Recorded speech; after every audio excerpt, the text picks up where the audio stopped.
Assalamualaikum warahmatullahi wabarakatuh. Perkenalkan, nama saya Rizka Febrianti dengan NIM 211340199 dari jurusan Bimbingan Konseling Islam Fakultas Dakwah Universitas Islam Negeri Sultan Maulana Hasanuddin Banten. Nah, di video kali ini saya akan menjawab pertanyaan terkait ujian akhir semester mata kuliah Bimbingan Rohani Islam yang diampu oleh Ibu Eni Nuraini MSI. Oke, pertanyaan pertama. Sebagai pembimbing rohani Islam, langkah apa sih yang harus dilakukan terhadap pasien atau klien? Nah, tentunya sebagai pembimbing rohani Islam, langkah pertama yang saya lakukan adalah mendengarkan dengan penuh perhatian pengalamannya, perasaannya terkait penyakit yang dialami oleh klien saya. Jadi saat itu klien saya ini mengalami penyakit asam lambung kronis atau GERD gitu ya.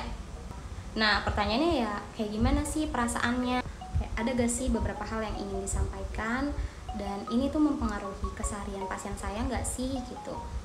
Terus juga terkait gejala penyakit asam lambung kronis ini, ada nggak sih perubahan atau pola tertentu yang pasien atau klien saya perhatikan? Kemudian ada nggak kekhawatiran atau ketakutan yang muncul setelah klien saya atau pasien saya ini didiagnosis penyakit asam lambung kronis ini gitu. Nah, yang paling penting adalah apakah dengan penyakit ini klien saya itu merasa terbebani secara emosional dan spiritual, dan gimana hal ini berpengaruh pada hubungan pasien saya dengan Tuhannya dan keyakinannya.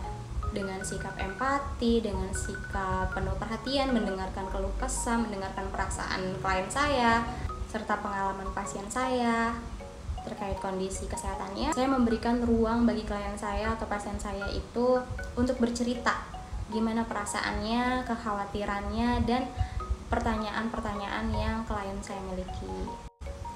Nah, kemudian saya memberikan dukungan moral dan spiritual juga tentunya yang dibutuhkan oleh pasien, karena kan pembimbing rohani Islam ya, perawat bimroh gitu kan ya. Jadi saya juga mengajarkan teknik-teknik seperti meditasi, kemudian doa-doa, musik tentunya gitu ya, karena kan bisa membantu mengurangi stres dan juga memberikan ketenangan. Tujuannya adalah untuk membantu pasien merasa lebih tenang dan juga merasa lebih dekat dengan Tuhannya, tentunya dalam menghadapi tantangan kesehatannya. Untuk musiknya saya mendiskusikan dulu terkait jenis musik dengan pasien. Akhirnya memutuskan saat itu maunya lagu Maher Zain gitu yang insya Allah oke.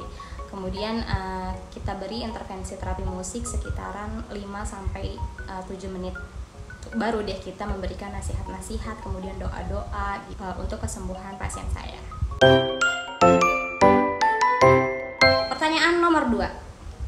Apa sih manfaat dari kegiatan bimbingan rohani Islam yang saya lakukan? Yang pertama adalah membantu pasien merasa lebih kuat dalam menghadapi penyakitnya, merasa lebih optimis dengan penyakitnya. Terus juga dengan adanya dukungan moral dan spiritual, pasien bisa merasa lebih optimis dan yakin dalam proses penyembuhannya.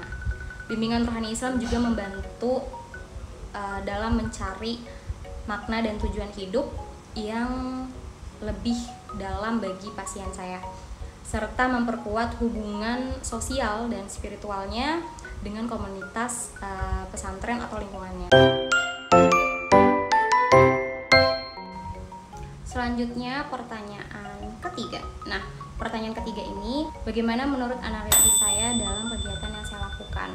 Nah, menurut analisis saya, kegiatan yang saya lakukan ini adalah tentang menggabungkan terapi musik sebagai alat bantu untuk merelaksasikan pikiran dan tubuh pasien. Saya melihat bahwa pendekatan ini tuh sangat penting karena membantu klien nggak hanya dari segi fisik untuk mengurangi gejala penyakit, tetapi juga secara spiritual untuk meraih ketenangan dan kekuatan dalam menjalani proses kesembuhannya. Nah, maka dari itu, integrasi antara bimbingan rohani Islam dan terapi musik bagi klien saya harap bisa memberikan manfaat yang holistik, yang menyeluruh bagi kesehatan dan kesejahteraan pasien, tentunya yang mengalami penyakit asam lambung kronis atau GERD. Oke, sekian video dari saya, kurang lebihnya mohon maaf. Wassalamualaikum warahmatullahi wabarakatuh.